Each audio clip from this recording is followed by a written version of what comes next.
Hey guys, good morning. Welcome back to our channel, Eaton Squad. My name is Addie. So for today's video, no e-travel, no entry for foreign nationals. This was a warning from the Bureau of Immigration from the very recent incident between an immigration officer and a foreigner from New Zealand just because of e-travel. He was denied entry into the Philippines, barred, and blacklisted. Let's talk about it. Details coming right.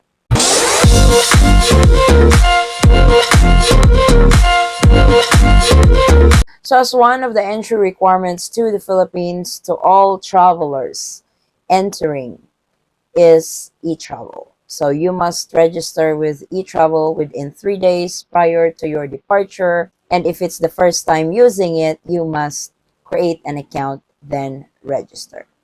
There are airlines that doesn't really bother to check your e-travel, or when they scan your passport, they can actually see it in the system that you have registered. But there are cases that they don't check, and when you get to the Philippines during your immigration process, the Bureau of Immigration will ask for an e-travel registration, which is a form of a QR code. There's this one incident.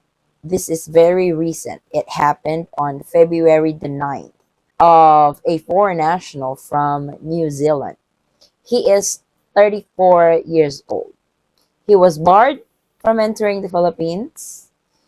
He got blacklisted to the Philippines because of what he did.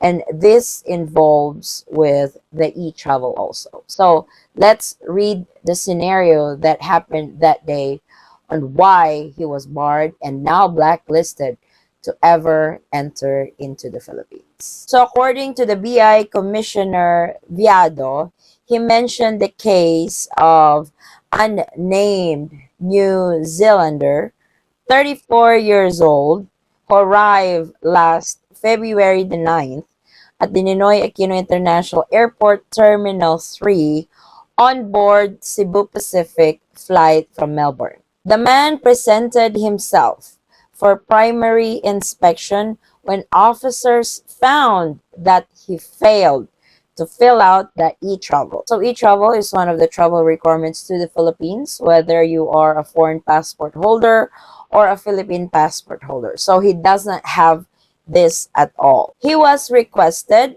to step aside and fill out the online form to prevent blocking the queue. If you guys remember in some of our videos that if you don't have e-travel, you will be pulled out of line and do the e-travel registration. And this is what exactly happened to this foreigner. He was set aside to do the online e-travel registration. But the thing is, he refused to fill out the required form and hurled invective words towards the immigration officer, bragging that the commissioner will definitely allow his entry into the Philippines. So I don't really know what's his connection with the current BI commissioner that he brags about it, just because, like I said, high ranking official into the Philippines, you're power tripping and you're using that connection to get away with this one travel requirements to the Philippines. That's not gonna happen. It's like, yes, he or she may be a connection of yours. They will not tolerate, especially when it comes to the border security of the Philippines. And this is what this foreigner is jeopardizing his stay in the Philippines, because it's a very simple requirement. You can actually do this ahead of time, within 3 days before you depart. But maybe he forgot to do it, and when he was told to do it, he refused to do it, and bragging that he should be able to come into the Philippines no problem, that the commissioner will let him. Yeah, right. He was also found that he was highly intoxicated and displayed disrespectful behavior towards the officers. But he's intoxicated, and he was being rude, cussing to the immigration officers. Foreign visitors are expected to respect our laws and policies, according to BI Commissioner Viado. Disrespect towards our officers and refusal to comply with entry procedures will not be tolerated, he said, which is supposed to be. You will not tolerate, because you'll never know what kind of person this foreigner is. If, it's flying to the Philippines to hide and stuff, that is why there's this entry requirements to make sure that you're not running away from a crime and stay in the Philippines to hide to get away with it. This is the purpose of doing this, to secure our borders. Due to his unruly behavior and non-compliance, the passenger was denied entry and was placed on the next available flight back to his port of origin. So you wasted your time, you wasted your money because you did not want to comply with the entry requirements to the Philippines, which is e-travel, a very simple form. It will probably not take you about 5-10 minutes to fill it out, but you want to be rude, you want to be arrogant with the immigration officer, and you probably deserve what was did to you. Viado emphasizes that the BI upholds strict border security measures and expects all travelers to abide by the country's entry requirements.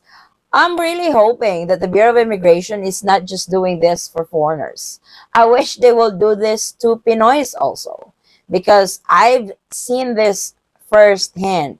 There are some rude Pinoys and arrogant ones that would argue with an immigration officer for some things. So this should not be tolerated, both foreigners and Filipino citizens. If you are rude to the officer by just reminding you or telling you to comply with this requirement and you don't want to do it because you're feeling high and mighty, good luck to that. Our officers are trained to ensure a smooth and efficient arrival process, but they are also duty bound to enforce immigration laws without exceptions. So the New Zealander was also placed on the BI's blacklist, barring him from re-entering the Philippines in the future. Viado reiterated that while the Philippines welcomes foreign visitors, adherence to the immigration protocols is a fundamental requirement for entry. So, yep, you must comply with the travel requirements to the Philippines. We do travel updates every month, just in case there's changes. Some are recap. Most of them are reminders to travelers about travel requirements to the Philippines. But I know there are some travelers who complains about e-travel, that it needs to be abolished, it needs to be removed and stuff. But whether you like it or not, e-travel is here to stay. They might be upgrading it next month or next year for a better service to all travelers to the Philippines. But you must also respect the immigration officer during your immigration process. And look what happened to this foreigner. He's 34 years old, very rude, intoxicated, was cussing at the immigration officer. Now he's barred, and at the same time is blacklisted. This could happen to anyone. I could understand that a long flight is quite stressful. You get annoyed, you get irritated because you're tired. But that doesn't give you the right to disrespect an immigration officer when you get to the Philippines. Unless that immigration officer is rude to you, power tripping and stuff, by all means, defend yourself. But if they're just doing their job and you as a traveler is the one that's rude and doesn't want to comply with the travel requirement, plus bragging about the commissioner that he should be able to enter the Philippines just fine because the commissioner will let him. Now what happened? He's sent back to his country of origin and he can no longer enter the Philippines. So this is a warning to our fellow foreign friends about travel requirements to the Philippines. It's normal that each country has its own travel requirements and you must abide on that travel requirements. When you buy that ticket, you are required to comply with whatever travel requirements that country you are going to. You don't really have the rights to complain with the sets of travel requirements that they have. And if you don't like it, then don't travel to that country. If the travel requirements for you is too much to handle, then find somewhere else. The Philippines is not actually forcing you to come if you don't want to comply the travel requirements. Simple as that. So this is the latest. Thank you guys so much for watching. If you have any questions, concerns, or inquiries with regards to this video or in any of our travel related videos, please comment it down below and I will try to get back to you guys as soon as I can. Again, guys, thank you so much for the continued support and trust to our channel and to our family. I hope to see you on our next travel update. Stay safe, stay healthy, and God bless everyone.